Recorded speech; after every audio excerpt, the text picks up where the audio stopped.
在江苏南通上露天厕所，场面真的太震撼。在南通如厕，以为当了皇上。南通地标性建筑，除了厕所也没别的了吧？这是网友调侃南通露天厕所的一句笑话，听着搞笑，但却不无道理。前段时间南通人的透天厕所视频刷屏各大平台，原因是一位女孩跟随男友回南通老家，发现了一款奇葩厕所。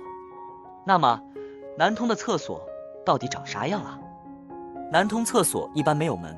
面对大马路，开放式270度全景天窗，以及奢华的龙椅位子，蹲下去的那一刻，有种登基为帝，君临天下，莫名的爽感，拉满了如厕仪式感。然而，你以为它的功能只是放飞自我，那你就大错特错了。别小看这把龙椅，它还兼具着增强社交关系的功能。不信你看，一位老奶奶坐上龙椅，一边一泻千里，一边和左右邻居打招呼拉家常，谈话内容大到国内外新闻趣事、天气物价，小到村里张家长李家短，谁家的猫狗走丢等。伴随着口沫横飞的乐趣，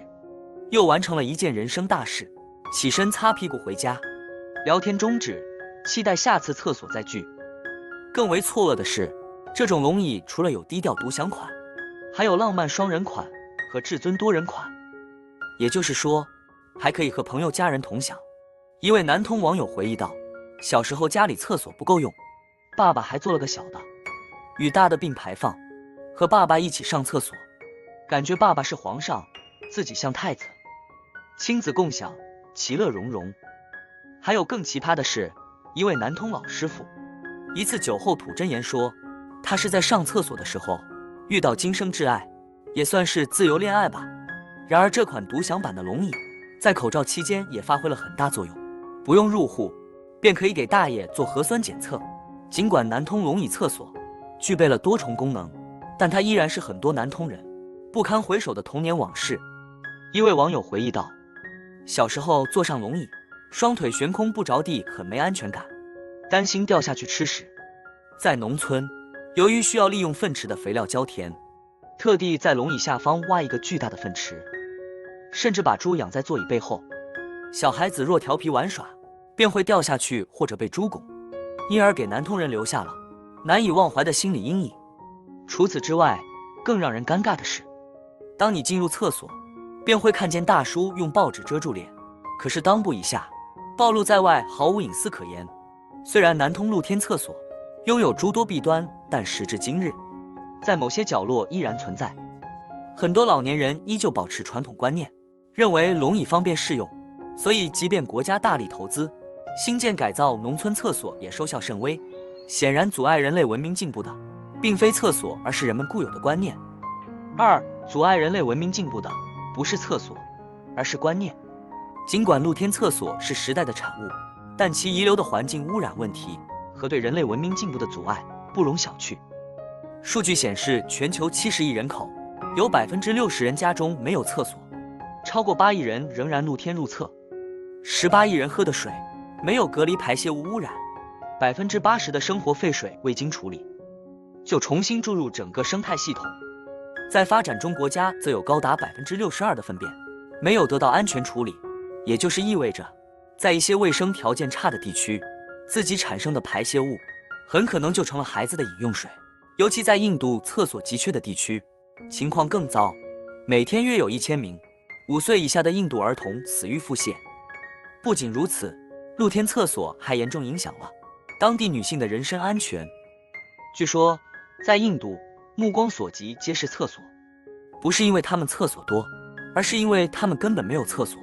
在印度街上随处可见的厕所都是男士小便池，而女性要解决生理需求，那是非常大的难题。因为厕所少的缘故，他们只能趁清晨天未亮时结伴前往野外丛林解决，因而导致印度犯罪率增加。据统计，印度警方每天接到的强奸报案，一半以上的案件发生在女性如厕时。2013年就有400起这样的强奸案。曾经有部印度电影《厕所英雄》就是根据真实故事改编的。出身于印度底层的大龄青年凯沙夫和来自上等家庭的贾耶结婚了。贾耶怀揣着对幸福的向往，嫁到了凯沙夫家。未料到新婚次日清晨，新娘子却被一群妇女要求加入他们的尿捆妇女会，结伴去野地里上厕所。此时惊呆了的新娘怒吼道：“如果我知道，就不会嫁给你了。”对于妻子的行为，凯沙夫认为妻子就是太座，因为在祖祖辈辈流传下来的观念里，厕所是污浊之物，在家里建厕所是对神灵的不敬。况且他身边的女人都是这样生活的，妻子为啥不能嫁夫随夫？于是两人僵持不下，最终凯沙夫妥协，并与父亲争取，最后无功而返。无奈之下，凯沙夫带着妻子偷偷去一位瘫痪的邻居老太太家上厕所，去途经村子会停留7分钟的火车上上厕所，甚至去影视拍摄场地偷临时厕所时被抓入狱。然而在一次火车上方便时发生意外，贾爷一气之下没有下车，直接回了娘家，并向丈夫下最后通牒，没厕所就离婚。影片结局，历经周折，凯沙夫终于在家里建起了厕所，夫妻两人从此过上了洁净又温馨的新生活。此剧看上去是为了一个不起眼的厕所在争执，而实际上是在讽刺，由于人们愚昧的观念阻碍了社会进步。影片播出后，在印度北部还发起了一场无厕所无妻子的活动，直接改变了6亿印度女性的命运。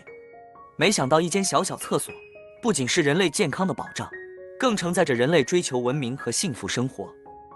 3. 这世界值得拥有更好的厕所。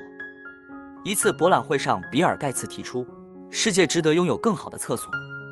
确实，在如今科技高速发展的年代，人们在享受高科技带来的生活品质时，也希望周围环境的改善。于是厕所革命迫在眉睫。2011年，联合国确立每年11月19日为世界厕所日，目的是每年围绕厕所问题进行讨论。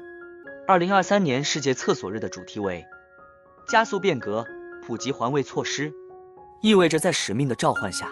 我们应该加快改革步伐。在德国，设计师们把厕所设计成书店、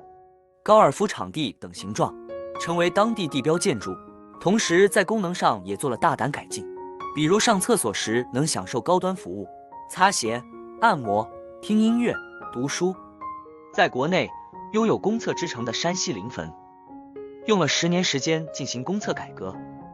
建成了88座5星级标准的公厕。在未来的大国厕梦规划中，每一间公厕再增加1间管理人员的休息室，设有床铺，为无家可归之人提供庇护。在江西农村横寨乡，高效推进厕所革命，尽全力补齐小角落里的民生短板，把将就如厕变为讲究如厕，打造一批高颜值厕所。